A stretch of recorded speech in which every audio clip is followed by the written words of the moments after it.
Opening with the king's pawn controls the center and opens up the light-squared bishop and queen, often leading to sharp games. e5 is a common response that establishes a presence in the center, controls d4, and opens up the queen and dark-squared bishop. Nf3 develops the knight toward the center, attacks the e5 pawn, and prepares to castle. Nc6 develops the knight toward the center, protects the pawn on e5, and eyes the d4 square. The Ruy Lopez opening develops the bishop to immediately attack the knight on c6, the lone defender of the e5 pawn. a6 forces the bishop to decide, exchange or retreat. ba4 safely retreats the bishop while keeping pressure on the knight. Nf6 attacks the undefended e4 pawn and develops the knight at the same time. Castling gets the king out of the center and prepares to develop the rook to e1.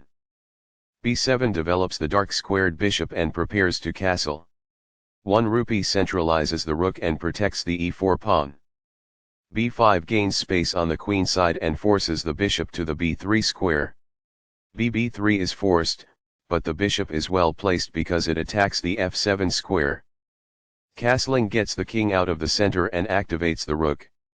h3 takes control of the g4 square, stopping any bg4 or ng4 ideas from black.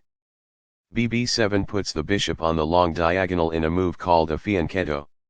d3 supports the e4 pawn and allows the dark-squared bishop to develop. d6 supports the e5 pawn and controls the c5 square. This is the only move that works. This activates a knight by developing it off of its starting square. It is the last book move. This allows the knight to control more squares. It is best.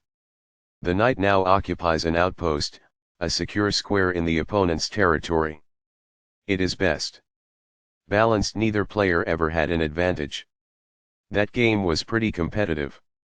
Both players had an amazing opening.